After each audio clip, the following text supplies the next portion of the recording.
What is going on, I4? So we got a new video here talking about, is intermittent fasting better at burning fat? Now, this is one of those things that the technicalities of what they're saying, how they're saying it, can always get you a little confused. So what we're gonna do is we're gonna play the video, we're gonna hear what she says, and then we're gonna go ahead and discuss. And I think with YouTube Shorts, I can't rewind. So it's a one and done, guys. Here we go. We're going to hit play. Intermittent fasting help you burn more calories while eating the same amount. Honest question then. I used to do all these diets, count calories, etc., but it wasn't until fasting that had any results. Honest answer is that you didn't. You weren't in a calorie deficit when you weren't intermittent fasting. How do we know this? Is because we've done multiple studies. Now, okay. This study right here is the study that every single TikToker, YouTuber, or all the people that are anti-intermittent fasting keep referencing, right? This is the study that they reference. And when they show this study, yes, calorie intake was, energy loss was the same, right? Calorie negative, net negative balance. Net negative energy balance was the same. But the thing that they don't mention is that over the course of this entire process, the intermittent fasting group still lost more weight in comparison, not statistically significant, but more weight. And this was a 1 year period.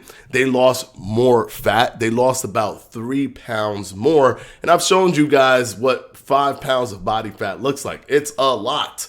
I mean, if you were to lose all the fat in your face, that's still not 3 pounds of body fat. If you was to lose the fat in your arms, that might not still be 3 pounds of body fat. Some of the fat in your stomach, a good chunk of fat in your stomach might not be 5 pounds of body fat. When you're losing weight on the scale, it isn't 1 for 1 just body fat all the time. You're losing water weight, you're losing glycogen, you're losing a little bit of muscle. The glucose neogenesis is happening, that's breaking down non-carbonated elements in your body and turning them into glucose, which then means that you're losing that portion of your body too. And that's causing a weight loss, but it doesn't necessarily mean 1 for 1. So you might think that 3 pounds isn't a big deal, but it is. So even in this study, because they don't find that to be statistically significant, which numerically they are correct, visually, it is a completely different story. And the reason why intermittent fasting tends to be more beneficial for the fat burning process is because it partitions the calories from burning fat more than anything else, because it literally has to go through the process of putting it through the liver, through a process called beta hydroxybutyrate, turning it into ketones to supplement the depletion of glycogen so that your brain can get a substitute source of sugar. So it has to happen with intermittent fasting. Now, the way she worded this is intermittent fasting better at burning fat? Technically, it is. Technically, it is. And even from this study that you are showing us here, that released in 2022, that every single anti-intermittent fasting guru loves to tout, is still seen in that study as well. But let's go ahead and press play. I'm going to talk about one more point that's important that a lot of people glaze over because they want to just focus on this biological elements of intermittent fasting. Study was put out in 2022, which looked at intermittent fasting. And if you haven't seen it, we've already done the video on this study. I guess I'll put that video up where I pinpointed. I actually pull everything down. It's not that long. I'll make sure to put that video on a tile here so that you guys can go to it next if you want to see it more in depth. And I break down. I even show you what 5 pounds of body fat looks like visually. Fasting versus caloric deficit alone for weight loss. So as you can see from these graphs, purple is intermittent fasting, green is just calorie restriction. They have these patients. And if you can't see, this is purple and you barely could see the green, but this is the green, right? There's a dip here, but for the most part, the green is always above the purple. The purple is always less in terms of weight loss, in terms of fat loss is always less. Granted, not statistically significant, but still, it's still less. You're still losing more with intermittent fasting. Do this for an entire year, and what they found was that there's no significant difference in weight loss. Notice how she says significant difference. And when she says significant difference, she's not talking about the visual element.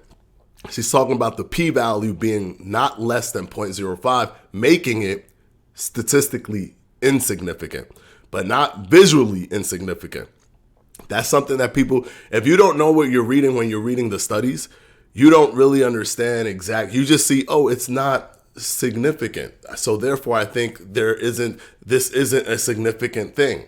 When there's different ways to take that data and understand what exactly does the significance, what's the representative of that significance. It's the number value, not the visual value.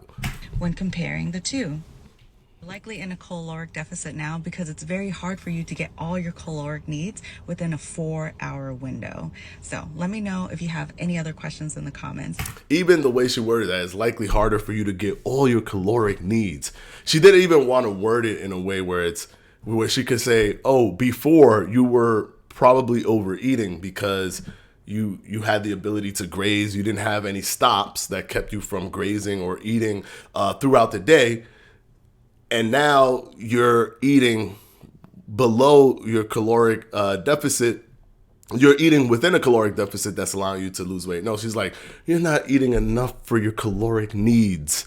Newsflash, if you're going to lose weight, you got to be at a caloric deficit. You have to have a net negative energy balance. If you don't, you won't lose weight. So you technically have to be eating below your energy needs.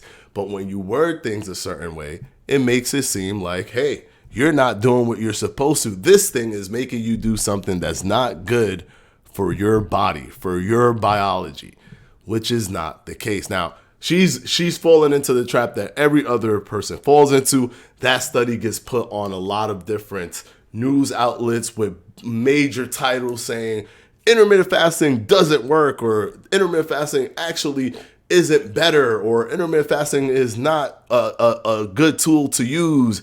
And then she runs with it. Especially if you see other people talking about the same study, you feel confident that you could talk about that study because you don't really have to dive deep into that study. You feel like they've already corroborated that this works. So you could just piggyback off of that notion that this study is proving one thing when in reality it is not.